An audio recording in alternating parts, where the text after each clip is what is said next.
কেমন রাগ হয়, হ্যাঁ? সাত সকালবেলা উঠে আমার নামে কেউ নিন্দা করলে পরে আর ভালো লাগে না। এই সংসার থুয়ে মনে হচ্ছে আমি অন্য ঘরে চলে যাই। শ্বশুরবাড়ি এত খারাপ হয়, শাশুড়ি, দিদি শাশুড়ি, যা সবাই সবাই আমার শত্রু। কালকে আমার শ্বশুর একখানা এত একটা ইলিশ মাছ আনছিল, বললো একটু সর্ষে বাটা রান্না করো। তা আমিও যতটা সম্ভব বাইটে ঘষে সর্ষে পোস্ত রান্না করছি, সবাই খাইলেও। আর আমার দিদি শাশুড়ি পুকুরে গেছে স্নান করতে যেয়ে এতগুলো লোক জড়ো করে নিয়ে আমার নামে নিন্দা বন্দনা করতেছে, বলতেছে একখানা বউ নিয়ে আইসছে, নরনে একখানা বউ নিয়ে আইসছে, কিচ্ছু রানতে পারে না।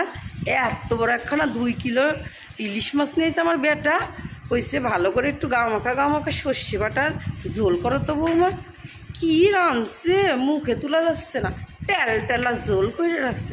আরে বুড়ি, টেলা ঝোল মানে এতগুলো গোষ্ঠীতে লোক, সবার ভাতগুলো ভিজাতে হবে না? হ্যাঁ, চামচে করে ইটু করে ঝোল দিলে কি ভাতগুলো ভিজবে?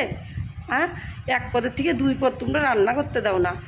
এত হাজার টাকা কিলো ইলিশ মাছ, শুধু আজকে ইলিশ মাছ আর ভাত হইব, অন্য কোনো সবজি তরকারি হবে না। আর এখনকার যা দাম সবজির, এদিকে তোমরা অন্য কোনো সবজিও রান্না করতে দিবা না। আর ইলিশ মাছের গামাকা ঝোল দিয়ে ভাত, এতগুলো মানুষ সবার ভাত কি করে ভিজবে? একটু করে ঝোল দিয়ে ভাত খাওয়া যায়? গলায় আটকে যাবে না? এক থাল ভাত একটু করে ঝোল দিয়ে খাওয়া যায়? সেই চিন্তা ভাবনা করে আমি একটুখানি বেশি ঝোল রাখছিলাম। আর ওই বুড়ি ঘাটের মোড়া কয়দিন পরে ঘাটে যাবে, আমার নামে বসে ঘাটে যাইয়ে নিন্দা করতেছে। আমি বাসি কাজটার সাইডে স্নান করতে গেছি পুকুর পাড়ে, দেখি পুকুর পাড়ে দল বল নিয়ে মাইক চালাইয়ে আমার নামে নিন্দা বন্দনা। আসুক আজকে বুড়ি আসুক, অনেক বুড়ি আসপদ্দ হয়ে গেছে। আরে তোমার 3 কাল যাই 1 কালে ঠিকই আসো, তুমি আমার দিদি শাশুড়ি, আমি তোমাকে কত আদর করি, আর তুমি আমার নামে নিন্দা করো। বুড়ি আসো তুমি আজকে বাড়িতে, আজকে ফাইসালা করতে হবে একটা। আমার পেছনে সবাই কাঠি লাগানো, যেমন তুমি তেমন তোমার বেটার বউ, হ্যাঁ, আমার শাশুড়িও যেমন, আমার দিদি শাশুড়িও যেমন, আর আমার এখানে যা আছে সেও মনে হয় ঘুম থেকে উঠে আমার নামে নিন্দা বন্দনা না করলে ওদের পেটের ভাত হজম হয় না। আম্মু তো একটা মানুষ, আমি স্নান করতে গেছে এতক্ষণ আমার স্নান ধান হয়ে যায়, ওই নিন্দা বন্দনা শুনে আর ইচ্ছা করে ওদের মধ্যে যাই আমি স্নান করতে। আমি গেলেই তো সবাই মিলে হা করে হাসা শুরু করবে, আর সব বলবে যে এই কি রান্না করছস, তো দিদি শাশুড়ি কইতাছে সহ্য। এদিকে আমি রান্নাও করতে হবে, আবার এদিকে কেউ মনও পাওয়া যাবে না। আজ নুন বেশি, কাল লঙ্কা বেশি, এই একই একটা ঝোল হয়েছে, একই একটা চচ্চড়ি হয়েছে, বাপের বাড়িতে রান্না করা শেখুনি। আরে প্রতিদিন কি মানুষের কি একরকম হাতে রান্না হয়? হ্যাঁ, আর একটা শুধু যদি আমি রান্না নিয়ে থাকতাম সারাদিন, ভালোভাবে পরিপাটি সব কিছুই হতো। আমার চার কোনো চরখির মতন ঘুরে সব কাজ করতে হবে। তোমরা পায়ের উপর পাও তুলে বসে খাবার অর্ডার মারবা, আবার একটু খুদ হলে পরে তোমরা পাড়ায় যাই, ঘাটের যাই পুকুরের পাড়ে যাই সবাই আমার নামে নিন্দা করাচ্ছি। দাঁড়াও, আজকের থেকে অবরোধ করব। আমি আজকে থেকে রান্নাঘরেও ঢুকবো না, আর কোনো সংসারে কোনো কাজই করবো না, কোনো কাম কিচ্ছু করবো না। আজকে আসুক বুড়ির সঙ্গে আজকে ফাইসালা করবো। ঠাকুমা শাশুড়ি থাকবে আদরের, হ্যাঁ, নাত বউ করে কত আদর করবে। কি খিটখিটা বুড়ি, শালা 80 বছরের বুড়ি, এখনও শালা মরার টাইম হয়ে গেছে, এখনও নিন্দা বন্দনা যাচ্ছে না।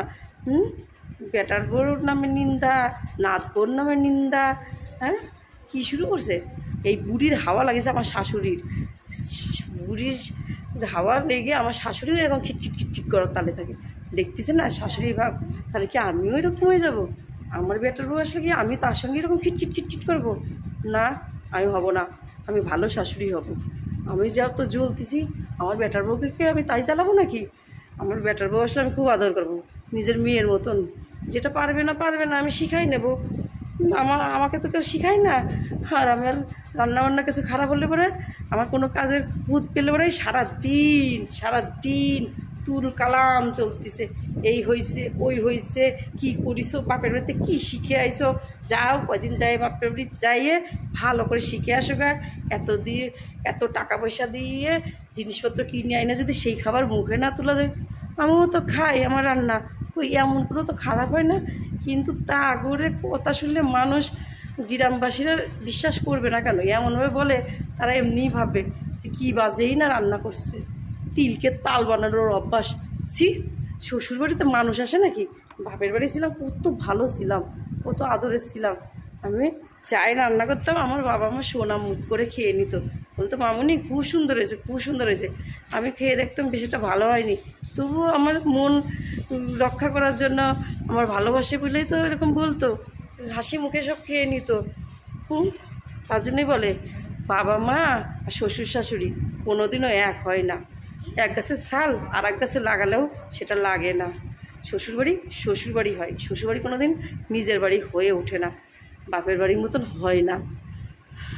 আসেও আজকে ঘাটের মরা বুড়ি ঠাকুমা শাশুড়ির, আজকে যুদ্ধ করব ওই ঠাকুমা শাশুড়ির সঙ্গে।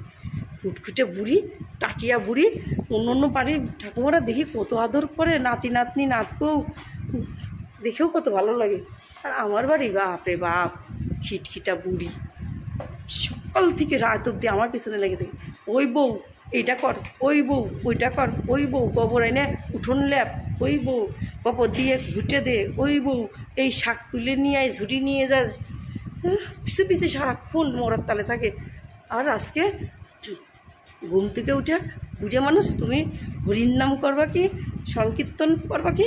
তুমি আমার নামে সংকীর্তন জোড়া দিছো না, আমার নামে হরির নাম করতেছো। ঘাট পড়ে যায় নিন্দা, তিন কালে যে এককালে ঠেকেছো বুড়ি, তোমার নিন্দা আমি ঘুষাচ্ছি। আসো তুমি আজকে, আজকে আমি মুখ খুলবো। এতদিন মুখটা বন্ধ করে রাখছিলাম, আজকে আমি মুখ খুলবো সবার সামনে। দরকার আমাকে যদি এবার থেকে তাড়ায় দেয়, দিবে, একটা ফাইসালা করার দরকার। সব মেয়ে করে বলছি, তোমরা শক্ত হাতে লড়াই করো, কেউ ঠকবা না, আর নরম হয়ে থাকবা। সবাই তোমাদের ঘরের উপর উঠে বসে থাকবে। আর শ্বশুরবাড়িগুলো হচ্ছে সব বদমাইশ শ্বশুরবাড়ি। 10টার শ্বশুরবাড়ির ভিতরে একটা শ্বশুরবাড়ি ভালো হয়, আর 9 জনেরই আমার মতনই কপাল হয়। দূর শ্বশুরবাড়ি তো না, জমের বাড়ি, জমের বাড়ি, যত সব।